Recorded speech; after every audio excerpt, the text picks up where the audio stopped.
नमस्कार। आज हम भारत के इतिहास के एक ऐसे महानायक को याद करने जा रहे हैं जिनकी कहानी हिम्मत, त्याग और देशभक्ति की एक बेमिसाल गाथा है। हम बात कर रहे हैं नेताजी सुभाष चंद्र बोस की। एक ऐसा नाम जो आज भी लाखों दिलों में क्रांति की आग जला देता है। और शुरुआत करते हैं उनके सबसे मशहूर नारे से, तुम मुझे खून दो, मैं तुम्हें आजादी दूंगा। ये सिर्फ शब्द नहीं थे, ये एक आग थी, एक ऐसा वादा था जिसने पूरे देश के नौजवानों के दिलों में क्रांति की ज्वाला जला दी। ये एक पैगाम था कि आजादी भीख में नहीं मिलती, उसे लड़कर हासिल करना पड़ता है।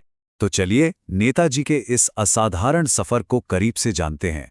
हम देखेंगे कि कैसे एक होनहार छात्र क्रांतिकारी बना, कैसे उन्होंने अंग्रेजों को चकमा देकर एक अविश्वसनीय यात्रा की, कैसे आजाद हिंद फौज की नींव रखी और आखिर में उनकी मृत्यु से जुड़ा वो रहस्य क्या है जो आज तक अनसुलझा है। तो कहानी शुरू होती है उनके शुरुआती दिनों से।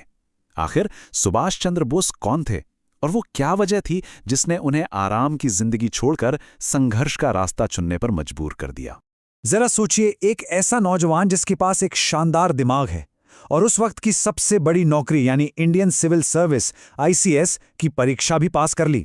एक आरामदायक और रुतबे वाली जिंदगी उनका इंतजार कर रही थी, लेकिन बोस की मंजिल कुछ और ही थी।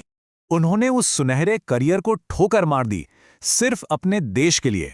1921 में आईसीएस से इस्तीफा दिया और सीधे भारतीय राष्ट्रीय कांग्रेस में शामिल हो गए। यहीं उन्हें चित्तरंजन दास जैसे महान नेता का मार्गदर्शन मिला, जो उनके राजनीतिक गुरु बने। और यहीं पर कांग्रेस के अंदर ही विचारधाराओं का एक बड़ा टकराव देखने को मिलता है। एक तरफ थे महात्मा गांधी, जिनका अटूट विश्वास था अहिंसा पर, कि बिना हथियार उठाए भी हम आज़ादी पा सकते हैं। और दूसरी तरफ थे सुभाष चंद्र बोस, जिनका मानना था कि आज़ादी जैसी कीमती चीज़ कभी दी नहीं जाती, उसे छीनना पड़ता है। और यही वो बुनियादी फर्क था जिसने आगे चलकर दोनों के रास्ते अलग कर दिए। अब कहानी एक ऐसा मोड़ लेती है जो किसी थ्रिलर फिल्म से कम नहीं है। नेताजी का भारत से निकलना एक ऐसी साहसिक दास्तान है जिसने ब्रिटिश साम्राज्य की नींव हिला दी थी। अंग्रेज सरकार बोस के बढ़ते कद से डर गई थी। उन्हें लगा कि अगर बोस को घर में नजरबंद कर दिया जाए तो उनकी आवाज दब जाएगी। लेकिन वो शायद भूल गए थे कि शेर को पिंजरे में बंद करने से वो और भी खतरनाक हो जाता है। और फिर एक रात वो हुआ जिसकी किसी ने कल्पना भी नहीं की थी।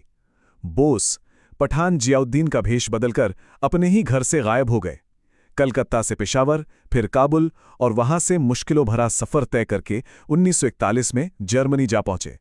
मकसद सिर्फ एक था, भारत की आजादी के लिए बाहरी मदद जुटाना। जरा इस सफर को देखिए, कलकत्ता से बर्लिन तक का जमीनी रास्ता और फिर जर्मनी से जापान तक का सफर एक पनडुब्बी यानी सबमरीन में। ये कोई आम यात्रा नहीं थी, ये अपने देश को आज़ाद कराने के जुनून की एक मिसाल थी जो दिखाता है कि नेताजी किसी भी हद तक जाने को तैयार थे। और अब हम नेताजी की कहानी के सबसे अहम पड़ाव पर आते हैं। एक ऐसी सेना का गठन जिसका मकसद था सीधे अंग्रेजों से लोहा लेना और भारत को आज़ाद कराना। ये थी आज़ाद हिंद फौज यानी इंडियन नेशनल आर्मी। कमाल की बात यह है कि इस फौज में ज्यादातर वो भारतीय सैनिक थे जिन्हें अंग्रेजों ने लड़ने के लिए भेजा था, लेकिन अब वो बोस के नेतृत्व में अंग्रेजों के खिलाफ ही लड़ने को तैयार थे। और 4 जुलाई 1943 का वो दिन ऐतिहासिक बन गया जब सिंगापुर में रास बिहारी बोस ने आज़ाद हिंद आंदोलन की कमान सुभाष चंद्र बोस के हाथों में सौंप दी। उस दिन से वो सिर्फ सुभाष नहीं बल्कि नेताजी बन गए।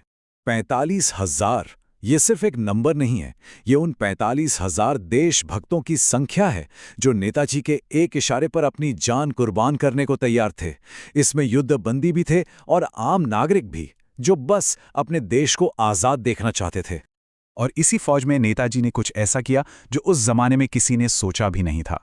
उन्होंने महिलाओं की एक लड़ाकू रेजिमेंट बनाई, रानी झांसी रेजिमेंट, जिसकी कमान कैप्टन लक्ष्मी स्वामीनाथन के हाथों में थी। ये महिला सशक्तिकरण पर नेताजी के विश्वास का सबसे बड़ा सबूत था। अब वो वक्त आता है जब आज़ाद हिंद फौज का सपना हकीकत की जमीन पर उतरता है। फौज तैयार थी और मंजिल थी दिल्ली। ये एक ऐसा अभियान था जो या तो इतिहास बना सकता था या सब कुछ खत्म कर सकता था। और नेताजी ने अपनी फौज को नारा दिया, दिल्ली चलो। ये सिर्फ 2 शब्द नहीं थे, ये उस सपने का ऐलान था जो हर सैनिक की आंखों में था। अपनी मातृभूमि को आज़ाद कराने और दिल्ली के लाल किले पर तिरंगा फहराने का सपना।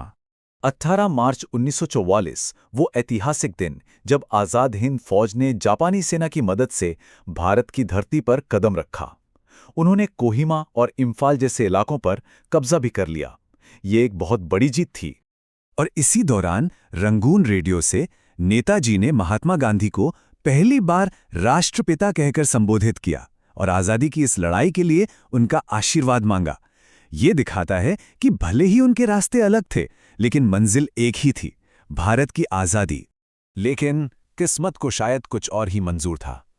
मौसम की मार, रसद की कमी और सबसे बढ़कर दूसरे विश्व युद्ध में जर्मनी और जापान की हार ने आज़ाद हिंद फौज के विजय रथ को रोक दिया। दिल्ली का सपना अधूरा रह गया। और अब हम कहानी के उस हिस्से में आते हैं जहां इतिहास और रहस्य एक दूसरे में उलझ जाते हैं। नेताजी का जीवन एक खुली किताब था, लेकिन उनकी मौत आज भी एक पहेली बनी हुई है। दुनिया को बताया गया कि 18 अगस्त 1945 को ताइवान में एक प्लेन क्रैश में नेताजी की मृत्यु हो गई। लेकिन क्या यह कहानी सच थी? क्या यह वाकई एक हादसा था या फिर इसके पीछे कोई गहरी साजिश थी? ये सवाल आज भी हवा में तैर रहा है। अब जरा इन सवालों पर गौर कीजिए। क्रैश की या नेताजी की कोई तस्वीर कभी सामने नहीं आए। उनका डेथ सर्टिफिकेट कभी पब्लिक नहीं किया गया। और तो और मौत की खबर भी 5 दिन बाद दी गई।